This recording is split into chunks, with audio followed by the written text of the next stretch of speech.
Good morning or afternoon or evening, whatever it is to you, it doesn't matter. I just hope it's good. Or I'm wishing you well. Yes, I am. I want to just hop on here real quick. This is where I sit a lot of times if it's pretty weather and I read my Bible in the morning and drink my coffee after I've been to the chicken coop and done a few little things like that.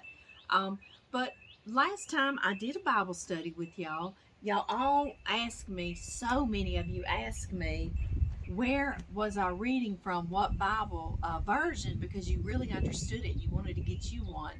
And so, let me make sure this video's going. Yeah. So, I thought I'd just hop on here really quick. It's my evening that I go visit with my daddy and catch up with him. I got to go grocery shopping for a little bit for him. So, I wanted to hop on here really quick though because I know time has gone by and y'all really want to know this. The one I'm using is an English Standard Version, and this happens to be a Fire Bible. I saw someone else at church had it, and I thought, well, what is that? I'm always interested, and I looked it up and I ordered it from Amazon, and I'll put a link to it. But I also got my son Blake one years ago. It wasn't a Fire Bible, but it's the English Standard Version as well, and it's a study Bible. I also ordered it from Amazon, so I will also link that one as well. I wanted to show y'all a little bit where y'all are sitting with me because I know y'all hear the birds. They're just praising the Lord, aren't they? They're happy all the time. No matter what, I think we could learn a lot from all that. And so I hope y'all can hear them and enjoy them with me. Um, but anyway, I just want to hop on here and tell you a little bit about this little Bible. There are many study Bibles out there, so whatever's good for you. But I'm just saying because many of you ask about this one, and it's that English Standard Version, and it is. It's real easy to understand, isn't it? I agree. This particular one I bought for myself. Yes, I did. I even put presented to myself, Amy Murray. I'm a silly Willy, I know. But some of the things I want to tell you about it, one of the things I want to say is a little verse, one of my favorite verses about worry, because that is one of my biggest problems, one of my biggest sins, I guess you'd say, is I'll worry myself silly. Um, I've always been that way, and I didn't mark it, but we're going to find it. Did I not? Amy, you are one goofus girl. Philippians. Here we go. So sorry, y'all. I had it all ready and then I closed the book. Philippians. The Bible talks a lot about worry, but I'm just going to read a little bitty bit. So in case you didn't see it before and was asking about, the English Standard Version, this is how it reads. We're in Philippians 4. Um, We'll just start at 4. It says, rejoice in the Lord always. Again, I will say, rejoice. Let your reasonableness be known to everyone. The Lord is at hand. So, do not be anxious about anything, but in everything, by prayer and supplication, with thanksgiving, let your requests be made known to God. And what I love about this Bible, and like the study Bible I got for Blake years ago, study Bibles in general, they will have not just the Bible verses, then they'll have articles that they've written, researchers, and they're backed by Bible verses. Many, many, many. Like one sentence will have 3, 4, 5 Bible verses backing what they're saying. So down below that it says, do not be anxious about anything. The one sure cure for worry is prayer. And that is so true. And I used to read that and think, okay, and I would pray, and I would pray one time, and that was it. And then the next thing you know, I'm worrying again. And I don't know about y'all, but when I worry, it completely drains me of every bit of energy I have. And I've got a lot to do during the day, and like most of us. So I've learned through time, through trials and tribulations, because of my hard head, that whenever that worry sets back in, I stop and pray again. God, please take this from me. God, I'm giving this to you because I'm sorry I keep worrying about it, and I know to give it to you, and I'm sorry, please take it again. And I don't care how many times I have to keep praying all day, I do. And there are some days when I pray it the first time, next thing you know, I'm realizing it's the next day, and I didn't worry about that again. And then I'm in thankfulness. Thank you, God, so much. You took that from me. And some days I'm just stubborn and I just keep worrying again and fretting, So I've learned now. I stop when I start fretting. Now it's a reaction. I stop and I pray.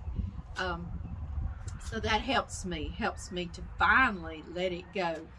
So that's just a little thing that I do, and maybe it'll work for you.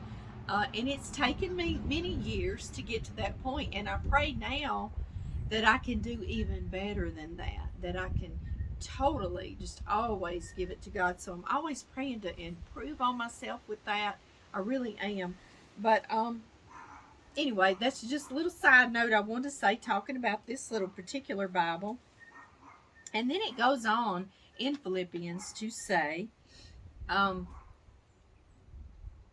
we should pray, let your requests be known to God, and the peace of God, which surpasses all understanding, and that means so much to me, and the peace of God, which surpasses all understanding, will guard your hearts and guard your minds in Christ Jesus. And so that article down here about it says, as we spend time with God in prayer, He is able to assure us that in all things He is working for our good. Through prayer, God strengthens us to do all that He desires of us. And He gives us that peace. And that's the thing that I also want to say today before I talk a little more about this particular Bible. See if you actually want to get it. We hear so many sermons about where are you going? If you died today, are you going to heaven? But I want to talk to you a little bit about your daily life when you are saved, when you ask God to guide you, when you thank God for sending His Son Jesus here to save us from our wretched selves, just bouncing around randomly and being unpeaceful about everything and having no strength and just worrying and draining ourselves. When we thank Him for that, and when we're sorry that we've sinned, even if it's just worry, but that's not all I do. I've sinned plenty in my life. I sure have. So when we're truly thankful with a true heart to God about that, He does give us peace. And without Him, I don't know how I would make it through my life to this point. I've told y'all before, I wouldn't be sitting here talking with you because there has been so many times that something was just an impossible task, an impossible feat before me. And He moved that mountain, and He did that for me because I was leaning on Him. And I'm so very thankful for that. So that's my point today is, yes, when we get saved, of course, we no longer have to fear dying or the after this world. But it also is for the here, this very moment, right now, peace and strength and understanding and someone to go to and to lean on and to get all that. So that's what I want to talk to you today and just say, it's for the here, it's for the right now, it's for today. And don't be afraid if you're like, well, I'm not good enough to, get saved right now. I got to get this straight and that straight, this straight and that straight. No. You go to God, and He's going to help you get that straight, because on our own, we are just a mess. I know I am, certainly. So that's just what I want to say. It's not just the after, it's now. It's right now, today. And do you want to be stronger today? Me too.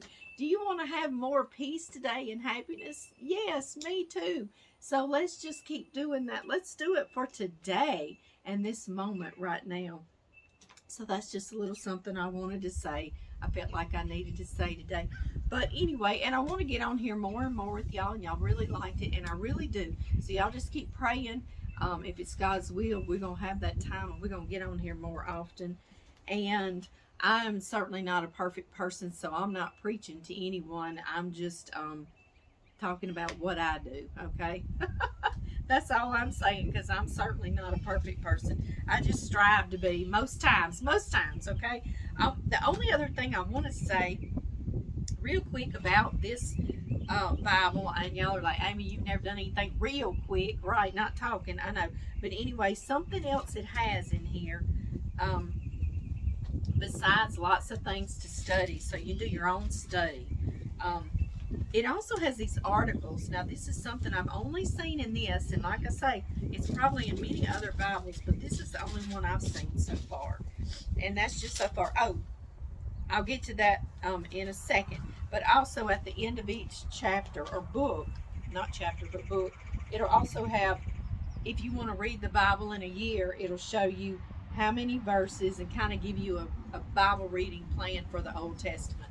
I read every day. I read some in a book in the Old Testament. I also read in the New Testament, and I read in Proverbs and Psalms. So I'm kind of all over the place.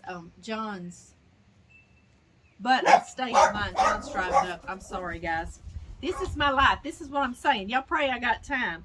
But anyway, the thing I was going to tell you, I'm going to tell you real quick. There's also articles in here that are so very interesting to me. This is my favorite so far. I'm looking, guys. I want to read these articles to you. Okay, it is a whole page of these articles listed on certain ones. Some I have read because I just got me this Bible just the end of last year. Angels and the Angel of the Lord. It's a whole 2 pages about angels. I read Effective Praying, The Attributes of God. That's the one I'm on now, and I love it. The Power Over Satan and Demons. I love it. And what I want to tell you about that as well is that when you're reading these articles, it's not just someone's opinion, you know. I mean, of course, it's based on that. But it also, trying to turn to 932 is the Attributes of God. It's what I'm on. Here we go. It also, one sentence will literally have 5, 6, 7 to 10 verses to go back up or reference what they're talking about or saying about an attribute of God. So it's wonderful. I love it. And listen, you don't have to say, well, I need to read Effective Praying to have some effective praying. No, that's just when you get to that point, you want to just read about it. But if you've never prayed or if you haven't prayed in a long time, you just start praying. You just start talking to God. And just like one of our good friends, Alec Niger, says, even if you're mad at God, pray to him. He's a big boy and he can take it. And, you know, I've heard other, Dennis Quaid, he's a big Christian actor now. He's one of my favorites from way back. The Big Easy, in case y'all haven't seen that before, if you have. But anyway, he says everybody has got a relationship with God. Whether we want it or not, you do. Either you're in denial, you've got a really good one, you're trying to grow one, you got a good one and you're trying to keep it and keep it growing. Whatever it is, you're angry at God. Whatever it is, you've got a relationship with God. And I really liked that. I don't know, that just stuck out to me. I heard him say that not long ago on something I was watching. But anyway, guys, if y'all are interested, I will put that Fire Bible link because I ordered it from Amazon. You might can find it somewhere, anywhere around you. And also the study Bible that I got Blake, because everything I read to him out of here, he says, yeah, Mama, that was in that study Bible you got me. So I'm like, oh, okay. Well, I got you a really good Bible, didn't I? So anyway, guys, I'm just going to hop off here. I got to go grocery shopping for my daddy and go visit with him for a while. I love y'all, and I will see y'all very soon. Bye-bye.